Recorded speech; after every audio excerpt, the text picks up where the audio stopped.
तंदूर कांड। एक क्रिमिनल के दिमाग की लिमिट्स कोई नहीं जानता। क्राइम करने की चाह किस हद तक जा सकती है और इंसान से क्या क्या करवा सकती है, यह पता कर पाना बेहद मुश्किल हो जाता है। आज का केस एक ऐसे आदमी का है जिसने ऐसी सारी हदों को पार कर दिया। 2 जुलाई 1995 की रात को कनॉट प्लेस पुलिस स्टेशन के कांस्टेबल अब्दुल नजीर कुंजू और होमगार्ड चंदरपाल अपनी रूटीन नाइट पेट्रोलिंग कर रहे थे। वो लोग जैसे ही अशोका रोड की तरफ मुड़े तभी उन्हें एक बिल्डिंग में से बहुत सारा धुआं निकलता हुआ दिखाई दिया। वो दोनों उस बिल्डिंग तक जल्दी से गए। उस बिल्डिंग में एक रेस्टोरेंट था जिसके अंदर से वो धुआं आ रहा था, लेकिन वो रेस्टोरेंट उस समय बंद था। उन्होंने वहां खड़े गार्ड से धुएं की वजह पूछी। तभी रेस्टोरेंट से एक आदमी निकल कर आया और उसने बताया कि रेस्टोरेंट में कुछ वेस्ट जलाया जा रहा है जो कि कुछ देर में जलना खत्म हो जाएगा। ये सुनकर वो दोनों वहां से चले गए और पास की लेन्स में पेट्रोलिंग करने लगे। कुछ दूर जाते ही उन्हें पीछे से एक औरत की चिल्लाने की आवाज आई, आग लग गई, आग लग गई। वो हड़बड़ी में वापस उस रेस्टोरेंट की लेन में पहुंचे और उन्होंने देखा कि आग की लपटें अब रेस्टोरेंट के अंदर से निकलकर बाहर तक आ गई थीं। उन्होंने तुरंत बैकअप बुलाया और फायर डिपार्टमेंट को भी इन्फॉर्म किया।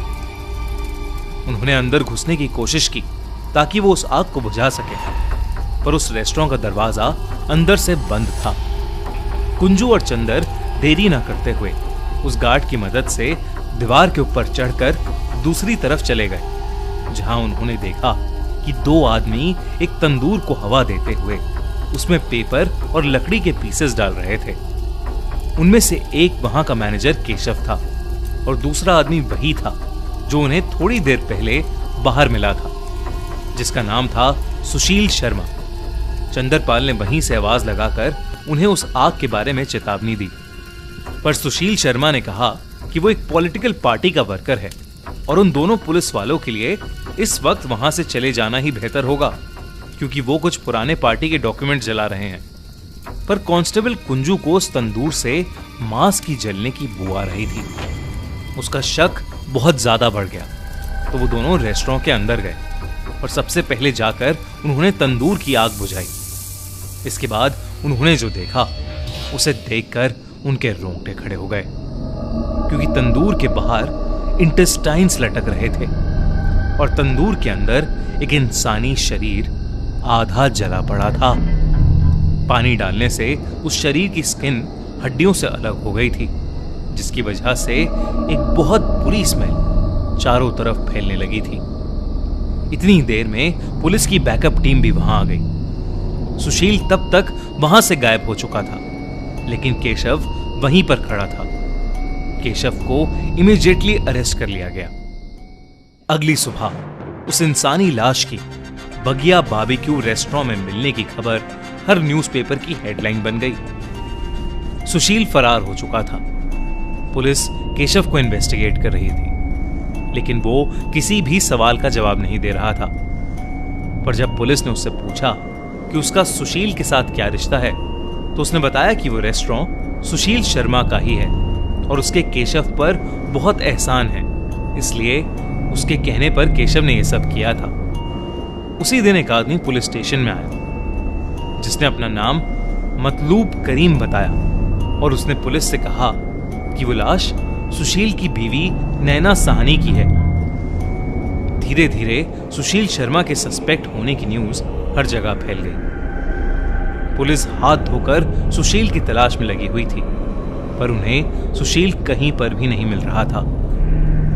पर एक दिन अचानक दिल्ली पुलिस को खबर मिली कि 9 दिन से फरार सुशील ने खुद को बैंगलोर पुलिस को सरेंडर कर दिया है, लेकिन उसने नैना के खून में उसके इन्वॉल्व होने से साफ इनकार कर दिया है। मगर कुंजू और चंदर ने अपनी आंखों से सुशील को क्राइम सीन पर देखा था और उससे बात भी की थी, और उन्हें पता था कि सुशील झूठ बोल रहा है। पुलिस ने सुशील से सच उगलवाने के लिए उसे कई अलग अलग तरीकों से इंटेरोगेट किया। इंटेरोगेशन के दौरान सुशील ने फाइनली कन्फेस किया कि उसी ने नैना का मर्डर किया था, जिसके बाद वो पुलिस से बचने के लिए दिल्ली से फरार हो गया था। उसके बाद सुशील ने पुलिस को 2 जुलाई को क्या हुआ था सब सच सच बताया। 2 जुलाई की शाम को सुशील अपने गोल मार्केट के फ्लैट में घुसा ही था जब उसने अपनी बीवी नैना को हाथ में एक ड्रिंक लिए किसी से फोन पर बात करते हुए देखा। नैना ने उसके अंदर आते ही फोन काट दिया और सुशील के लिए भी एक ड्रिंक बनाकर बेडरूम में चली गई। सुशील ने ड्रिंक पीना शुरू किया, पर जैसे जैसे वो ड्रिंक उस पर अपना असर कर रही थी वैसे वैसे उसका नैना के ऊपर शक बढ़ रहा था, जिसकी वजह से उसने टेलीफोन पर लास्ट डायल्ड नंबर पर कॉल किया। उस कॉल को मतलूब करीम ने उठाया, जो नैना का एक्स बॉयफ्रेंड था और जिसके साथ नैना के अफेयर होने पर सुशील को पहले से ही शक था। सुशील गुस्से से तिलमिलाता हुआ बेडरूम में घुसकर नैना पर जोर जोर से चिल्लाने लगा। उनकी लड़ाई बहुत ज्यादा बढ़ने लगी और सुशील ने एकदम से अपनी ड्रॉर से एक बंदूक निकाली और नैना को गोली मारकर उसकी हत्या कर दी। उसे उस वक्त कुछ समझ नहीं आ रहा था कि वो क्या करे। उसने हड़बड़ी में अपने घर से खून साफ किया और डिसाइड किया कि मर्डर के सबूत को मिटाने के लिए वो नैना की लाश को अपने ही रेस्टोरेंट के तंदूर में जला देगा। पर यह केस सिर्फ एक अफेयर के शक की वजह से हुए मर्डर का नहीं था।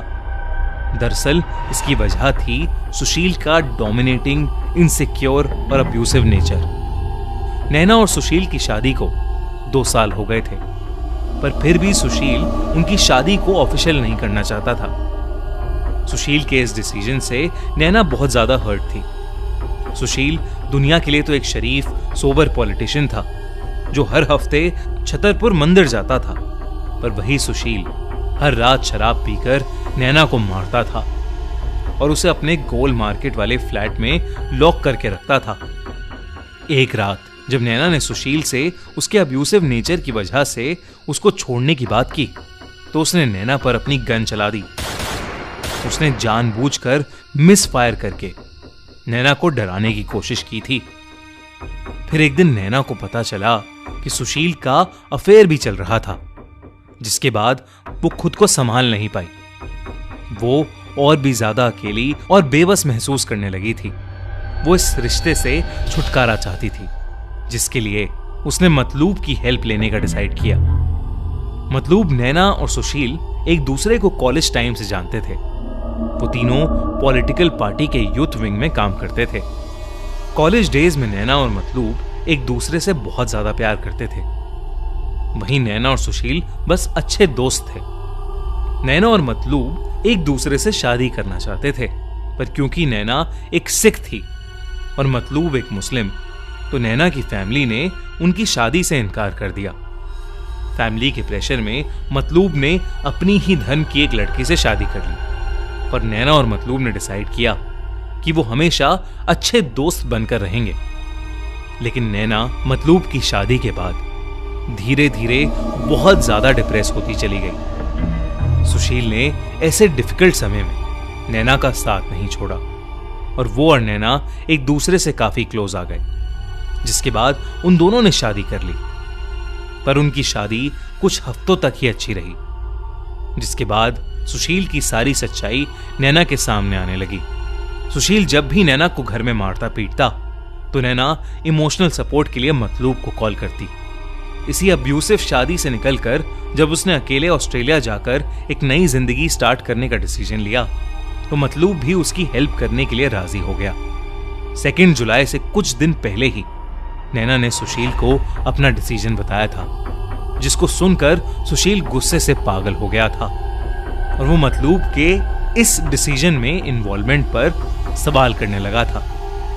फिर 2 जुलाई को जब नैना ने उसके अंदर आते ही एकदम से फोन काट दिया और फोन रिडायल करने पर मतलूब ने जवाब दिया, तो सुशील अपना होश खो बैठा और उसने नैना की जान ले ली। सुशील को जेल हो गई और कोर्ट ने सुशील को डेथ सेंटेंस दिया, लेकिन कई सालों तक उस पर कोई एक्शन नहीं लिया गया। सुशील के जेल में अच्छे कंडक्ट के लिए 8 अक्टूबर 2013 को सुप्रीम कोर्ट ने उसके डेथ सेंटेंस को लाइफ सेंटेंस में बदल दिया, जिसके पूरा होने के बाद 22 दिसंबर 2018 को सुशील को तिहाड़ जेल से रिहा कर दिया गया। आपको क्या लगता है, ऐसे क्राइम के लिए 20-25 साल जेल में काटना काफी है, या ऐसे क्राइम के लिए डेथ सेंटेंस ही होना चाहिए? हमें कमेंट्स में जरूर बताइए। और ऐसी ही इंटरेस्टिंग क्राइम स्टोरीज के लिए subscribe to our channel the crime show by खूनी मंडे।